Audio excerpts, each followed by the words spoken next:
Pangeran Diponegoro adalah seorang pahlawan nasional Republik Indonesia. Beliau dilahirkan di Yogyakarta, 11 November tahun 1785, dari seorang Garwa Ampeyan atau selir bernama R.A. Mangkarawati, yang berasal dari Pacitan. Pangeran Diponegoro adalah putra sulung dari Hamengkubuwono III, seorang Raja Mataram di Yogyakarta. Pangeran Diponegoro bernama kecil Bendoro Raden Mas Ontowiryo. Ini kisah di mana perjuangan Pangeran Diponegoro dimulai untuk merebut Indonesia dari tangan Belanda. Dalam sejarah, perang ini tercatat sebagai perang yang menelan banyak korban, yakni 8.000 korban Belanda dan 7.000 korban pribumi. Tanggal 5 Januari tahun 1808, pada waktu penguasaan Daendels, terjadi perseteruan pihak Belanda dan keraton. Ai ingin pembangunan dari Anyer sampai Panarukan dilakukan secepatnya, dan juga untuk hak kekuasaan dan sumber daya manusia. Pokoknya Ai ingin 3 hal tersebut segera kami dapatkan. Ngapunten Tuan, kami belum bisa melakukannya tanpa izin dari pihak keraton.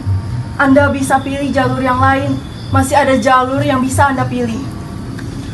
Jalur mana lagi yang kalian maksud? Anda harus bersabar Tuan, ini benar-benar di luar wewenang saya. Ai sudah terlalu bersabar menunggu jawaban. Jangan sampai Ai menggunakan cara kekerasan. Mohon maaf Tuan, kami benar-benar belum mendapat izin dari pihak keraton untuk melakukan pembangunan jalan itu Tuan. Tidak, bagaimanapun caranya, Ai ingin akses segera Ai dapatkan.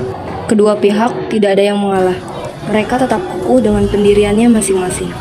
Di sisi lain, Sri Sultan Hamengkubuwono IV ingin menjadikan adiknya menjadi penguasa kerajaan Yogyakarta. Ada perihal apa sehingga kau terlihat kesal seperti itu?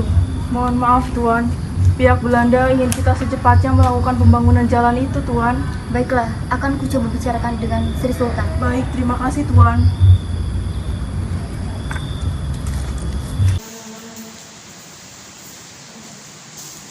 Ada apakah Tuan memanggil saya? Mohon maaf Tuan, perihal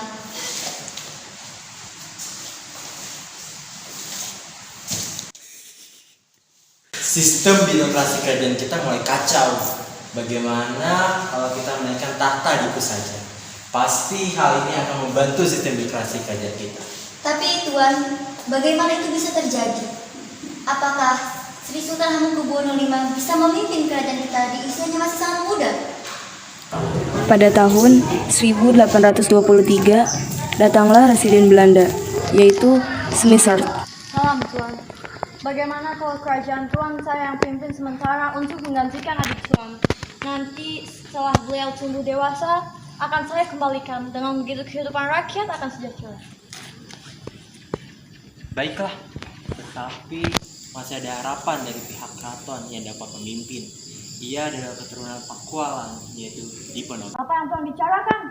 Saya sudah menawarkan tugas yang berat ini dengan niat yang baik dan tujuan untuk mensejahterakan rakyat. Kenapa masih Tuan tolak? Baiklah, saya serahkan tugas ini walaupun kamu memiliki niat dan tujuan yang baik. Terima kasih Tuan telah mempercayai saya. Saya berjanji akan meningkatkan kesejahteraan rakyat kerajaan Tuan. Smitherd tidak menepati janji yang dibuatnya kepada Sri Sultan Hamengkubuwono IV. Pada kenyataannya, banyak rakyat yang sengsara selama masa kepemimpinannya. Suatu hari, datanglah seorang bangsawan, putra dari Hamengkubuwono III, yaitu Pangeran Diponegoro. Pangeran Diponegoro gusar dan tidak puas dengan kepemimpinan Smitherd yang jauh dari kesejahteraan rakyat. Sejak peristiwa tersebut, Pangeran Diponegoro memulai pemberontakannya terhadap Belanda karena menganggap tindakan Belanda sangat merugikan rakyat. Suatu hari di keraton. Mohon maaf, mengapa Anda duduk di sini? Dan mengapa badanmu terlihat kurus seperti orang yang tidak makan? Bagaimana bisa makan? Uang saja tidak punya.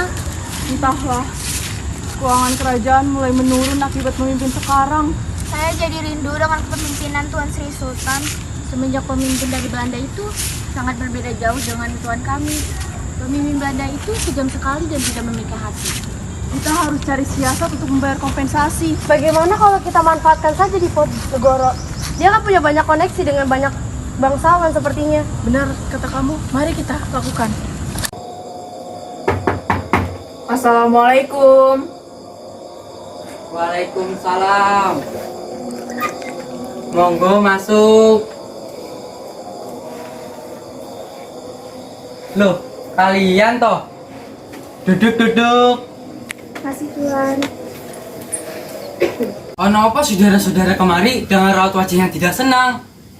Ampun Pangeran, kami baru saja melewati proyek pembangunan jalan yang sedang dikerjakan. Jadi, pembangunan tersebut masih dilanjutkan. Apa yang membuat saudara-saudara tidak senang? Ternyata Belanda selain mempekerjakan mereka dengan paksa, juga menyiksa mereka, Tuan. Tak diberi makan dan disiksa dengan kejam. Mereka juga membangun di tanah makam leluhur Anda, Tuan. Biadab! Berani-beraninya mereka berbuat seperti itu. Setetes darah pribumi yang mereka tumpahkan di tanah ini akan mereka tangisi di kemudian hari. Perihal ini Tuan, apakah engkau bisa mencarikan kami uang untuk membayar kompensasi? Baik, akan saya usahakan. Insya Allah ada jalan. Baik, Alhamdulillah. terima kasih Tuan. Sama-sama.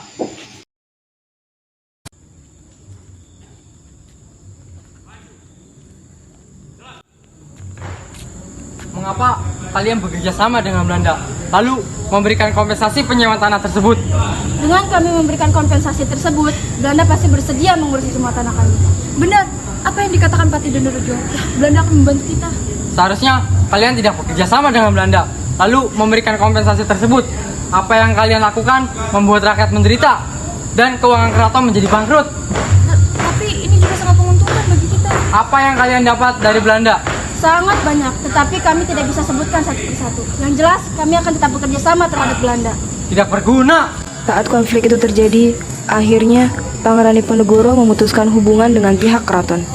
Saat proses pembangunan jalan anyar Panarukan. Perintahkan pada anak buah kita untuk cepat pasang patok-patok jalan raya ini. Baik, segera saya laksanakan. Tetapi, apakah sudah dapat persetujuan dari Pangeran Diponegoro? Apalagi pemasangan tersebut melewati pekarangan Pangeran Diponegoro. Saya tidak peduli, biarkan saja. Lagian ini demi kelancaran pembangunan.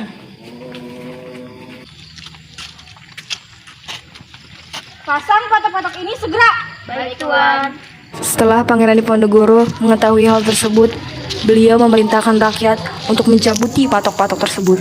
Kemudian, Patih Danurejo pun datang. Saudara-saudara, tolong hentikan pekerjaan ini karena Belanda tidak mendapatkan persetujuan dari tanah saya. Baik, Pangeran. Siapa yang menyuruh kalian mencabuti patok-patok ini? Cepat pasang kembali. Patih Danurejo, berani-beraninya kamu memasang patok di tanah saya. Apakah kamu lupa jati diri kamu sebagai warga keraton hingga kamu mau menjadi anjing Belanda? Maaf, Pangeran. Ini harus saya lakukan demi nama baik saya di keraton. Mulailah pemberontakan. Di tengah medan perang, Tuan, bagaimana kita berlindung untuk sementara ini Tuan? Awas sampai habis. Saya akan membuat kita bagaimana cara kita berlindung. Tetapi sekarang keadaan sangat panik dari Belanda Tuan.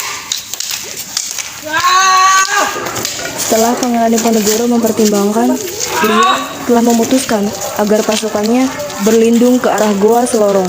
Mari kita buat benteng pertahanan di Goa Selorong ini.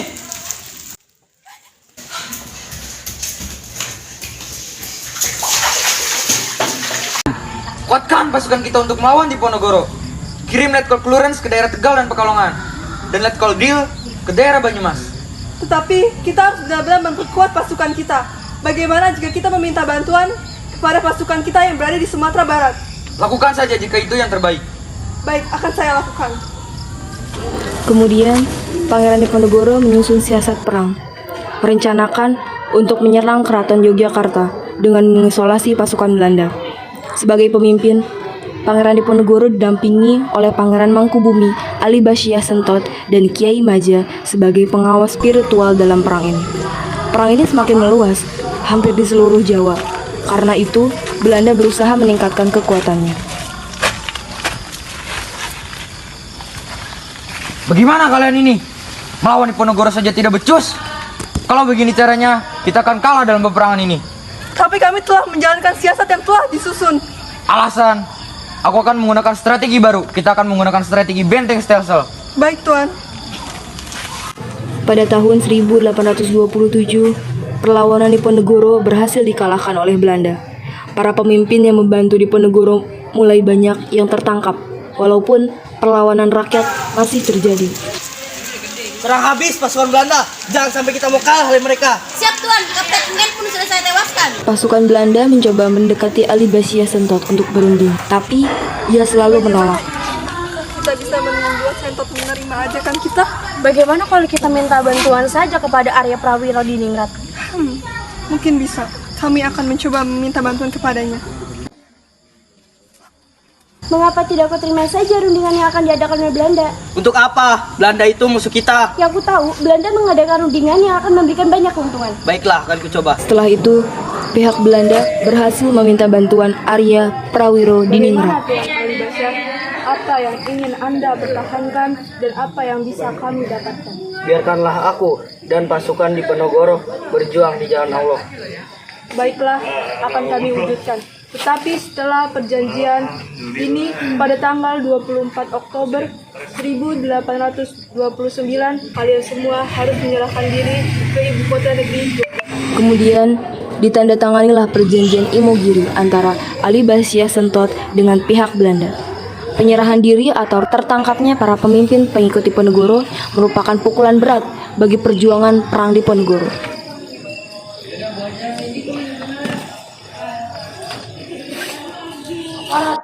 Mana Diponegoro pergi? Cari dia sampai dapat. Tidak tahu Tuan, Diponegoro selalu saja pergi dari pos satu ke pos yang lainnya. Kita buat saja sayembara. Apa isi sayembara itu? Kami akan segera sebarluaskan. Kita buat pengumuman dan bilang siapapun yang mendapatkan Diponegoro dalam keadaan hidup atau mati, kita akan memberikan sebesar 20.000 ringgit. Baik, akan segera saya lakukan. Siap, laksanakan. Segera, pihak Belanda menyebarluaskan sayembara tersebut, tetapi tidak ada satupun yang tertarik.